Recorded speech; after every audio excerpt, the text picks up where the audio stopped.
नमस्कार दोस्तों, स्वागत है आप सभी का आज के मुख्य समाचार के इस वीडियो में। जी हां दोस्तों, मोदी सरकार की तरफ से बड़ी और महत्वपूर्ण खबर की अपडेट निकल कर आ रही है, जिसकी सटीक जानकारी हम आपको इस वीडियो में देंगे।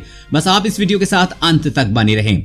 इसी के साथ दोस्तों, आज की बड़ी खबरों में आपको बताएंगे कि कहीं नाइट कर्फ्यू तो नहीं है लॉकडाउन, सर्दियों में फिर हमें घरों में कैद करेगा कोरोना। जानिए क्या है सरकार की तैयारी। और अगली बड़ी खबर की बात करें तो महाराष्ट्र सरकार की एडवाइजरी, मुंबई दिल्ली के बीच फ्लाइट सर्विस बंद, ट्रेन रद्द करने पर भी फैसला जल्द। आगे जानेंगे इस खबर के बारे में।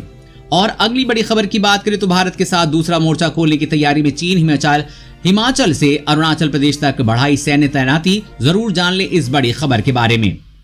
और अगली बड़ी खबर की बात करें तो महंगा हुआ तेल खाना, इस महीने बेतहाशा बढ़े भाव, जानिए कब तक राहत के आसार। और अगली बड़ी खबर की बात करें तो सिर्फ मास्क ही नहीं, घर के बाहर ये 4 काम करने पर भी कटेगा 2000 रुपए का चालान। आगे विस्तार से जानेंगे इस खबर के बारे में। और अगली बड़ी खबर की बात करें तो बड़ी कामयाबी, आखिरकार मिल गई कोरोना वैक्सीन, 28 दिन के बाद दिखा बड़ा असर।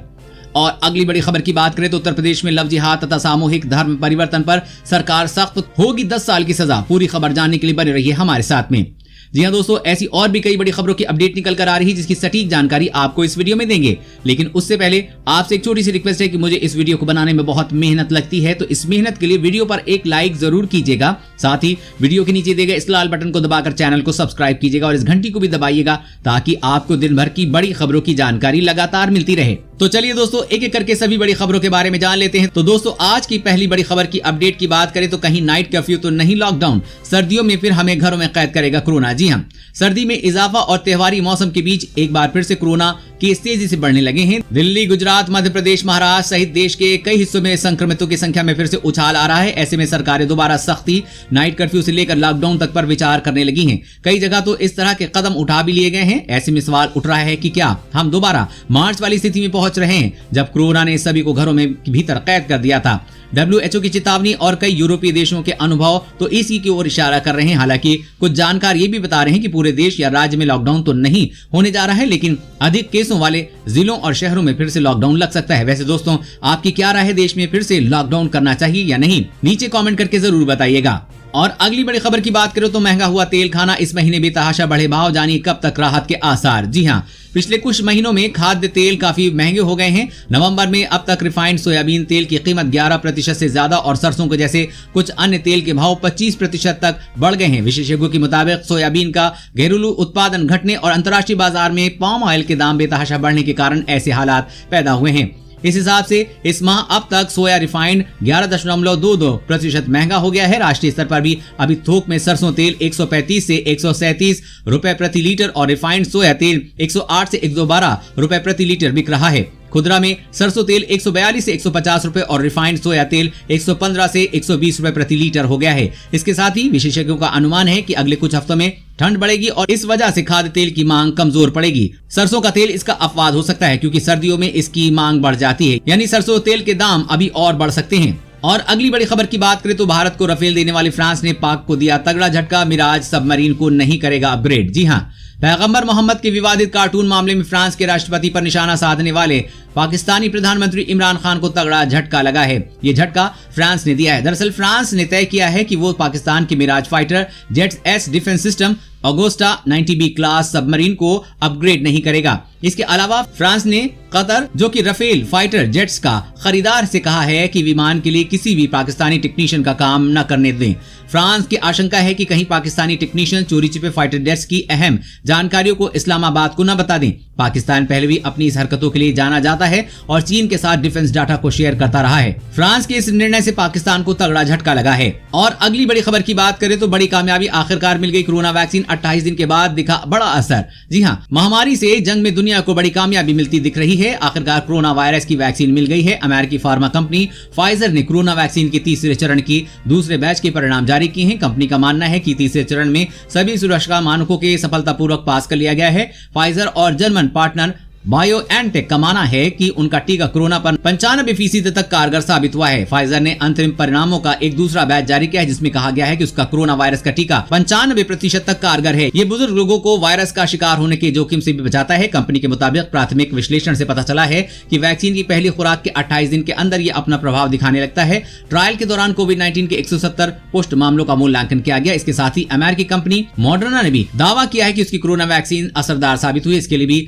94.5% परिणाम अच्छे मिले हैं। वहीं रूस का भी दावा है कि उसकी स्पुतनिक वी वैक्सीन महामारी पर अच्छे रिजल्ट दे रही है और बचाव में 92% तक प्रभावी है। और अगली बड़ी खबर की बात करें तो महाराष्ट्र सरकार की एडवाइजरी, मुंबई दिल्ली के बीच फ्लाइट सर्विस बंद, ट्रेन रद्द करने पर भी फैसला जल्द। जी हां, महामारी कोरोना वायरस के लगातार बढ़ते मामलों के बीच महाराष्ट्र सरकार ने बड़ा फैसला लिया है। महाराष्ट्र सरकार ने दिल्ली और मुंबई के बीच की फ्लाइट सर्विस बंद कर दी है। दिल्ली से मुंबई जाने वाली रेल सेवा को भी जल्द बंद किया जा सकता है। महाराष्ट्र सरकार ने इस संबंध में एक एडवाइजरी जारी की है, हालांकि औपचारिक ऐलान अभी नहीं किया है।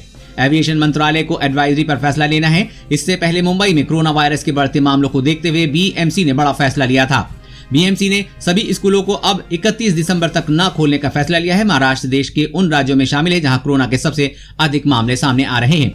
साथ ही स्वास्थ्य मंत्रालय ने कहा कि दिल्ली में बढ़ते कोरोना के मामले और मौत के चलते इसका सीधा असर एनसीआर समेत हरियाणा और राजस्थान में भी देखा जा रहा है, जहां पर कोरोना के मामलों में बढ़ोतरी देखने को मिल रही है। राजधानी दिल्ली में सरकार मास्क न पहनने पर जुर्माने की रकम को 500 रुपए से बढ़ाकर 2000 रुपए कर दिया है। वहीं शुक्रवार से डोर टू डोर सर्वे शुरू कर दिया गया है। और अगली बड़ी खबर की बात करें तो सरकार बेरोजगारों को बिना ब्याज के देगी 3 लाख तक का लोन, ऐसे करें आवेदन। जी हां, वैक्सीन बनाने वाले company serum institute of India के मुख्य कार्यकारी अधिकारी आदर पुनावाला ने कहा है कि ऑक्सफोर्ड की कोरोना वैक्सीन अगले साल अप्रैल तक सभी के लिए उपलब्ध हो सकती है। वहीं लेंसेट पत्रिका में बताया गया है कि ऑक्सफोर्ड वैक्सीन बुजुर्गों के लिए ज्यादा प्रभावी होगी। स्वास्थ्य कर्मियों और बुजुर्गों के लिए ऑक्सफोर्ड कोविड-19 की वैक्सीन अगले वर्ष फरवरी तक और आम लोगों के लिए अप्रैल तक उपलब्ध होना चाहिए। इसके साथ ही उन्होंने कहा कि जनता को जरूरी 2 खुराक की कीमत अधिकतम 1000 रुपए होगी, लेकिन ये परीक्षण के अंतिम नतीजों और नियामक को मंजूरी पर निर्भर करेगी। और अगली बड़ी खबर की बात करें तो भारत के साथ दूसरा मोर्चा खोलने की तैयारी में चीन। हिमाचल में अरुणाचल प्रदेश तक बढ़ाई सैन्य तैनाती। जी हां, पूर्वी लद्दाख में भारतीय सरजमी पर नजरें गड़ाए बैठा चीन ने अब भारत के खिलाफ दूसरा मोर्चा खोलने की तैयारी कर दी है। चीनी सेना PLA ने भारत के हिमाचल प्रदेश, सिक्किम और अरुणाचल प्रदेश की सीमा के पास अपनी सैन्य तैनाती को गुप्त तरीके से काफी बढ़ा दिया है। यही नहीं, चीन सैन्य आधारभूत ढांचे को भी बहुत तेजी से विकसित करने में जुट गया है। चीन ने सतह से हवा में मार करने वाली मिसाइलें और ड्रोन विमानों की तैनाती को बढ़ा दिया है। चीनी सैनिकों का ठिकाना LAC से मात्र 4 किलोमीटर की दूरी पर स्थित है। पूर्वी लद्दाख के डेमचोक में LAC से 82 किलोमीटर दूर स्थित चीनी सैन्य ठिकाना सैनिकों को एक जगह से दूसरी जगह ले जाने का मुख्य अड्डा बना हुआ है।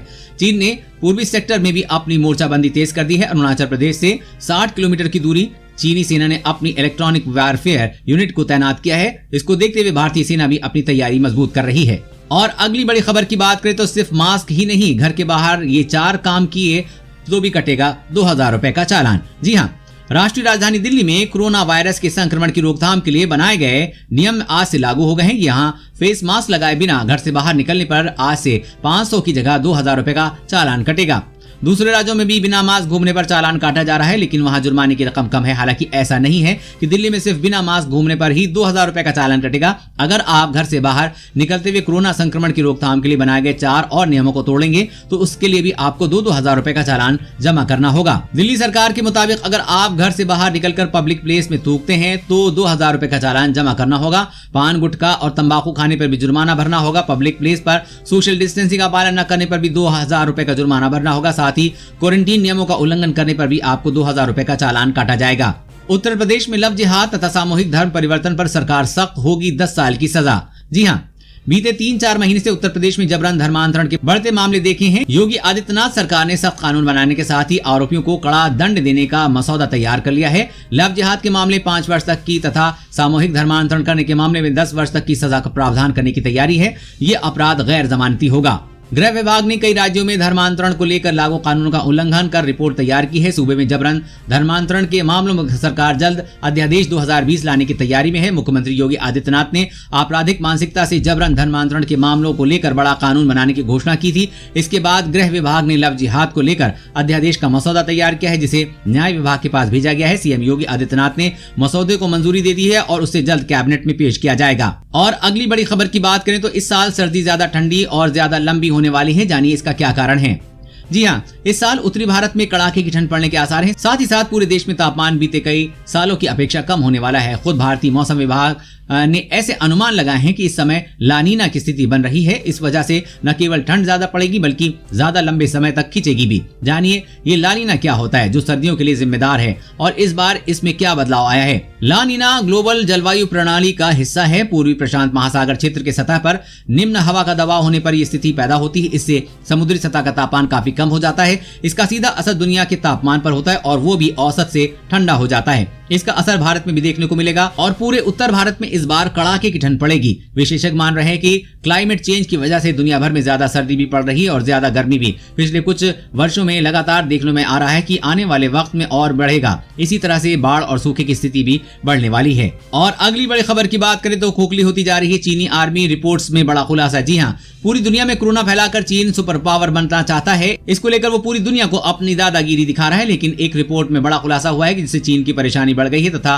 वो इसको लेकर चिंतित भी नजर आ रहा है। मिली जानकारी के मुताबिक चीन में 35 साल से लागू वन चाइल्ड पॉलिसी और भ्रष्टाचार ने पीपुल्स लिबरेशन आर्मी को पूरी तरह से खोखला कर दिया है। युद्ध के हालात में उसकी सेना ज्यादा देर तक टिक नहीं सकती। बताया जा रहा है कि पीपुल्स लिबरेशन आर्मी भीतर ही भीतर काफी कमजोर पड़ गई है। खबर के अनुसार 1969 में जब चीन ने वियतनाम पर हमला किया था तब वियतनाम ने 62,000 से अधिक चीनी सैनिकों को मार गिराया था, जिसके बाद से चीनी सैनिक लगातार कमजोर होती चली गई है और वो बड़े स्तर पर युद्ध के लिए तैयार नहीं है। जानकार बताते हैं कि शी जिनपिंग की सत्ता संभालते ही पीपुल्स लिबरेशन आर्मी में भ्रष्टाचार तेजी के साथ बढ़ा है, जिससे चीन की सेना काफी कमजोर हो गई। इसकी ताकत अब पहले जैसी नहीं रही है कि वो किसी देश से युद्ध लड़ सके। दोस्तों आज की खबरों में बस इतना ही। इसी तरह हर रोज काम की खबरें जानने के लिए आप हमेशा हमारे साथ जुड़े रहें। हमारे साथ जुड़े रहने के लिए वीडियो के नीचे दिए गए इस लाल बटन को दबाइए और साथ ही इस घंटी को भी दबाइए ताकि आपको हर खबर की सटीक जानकारी मिल सके। जय हिंद, धन्यवाद।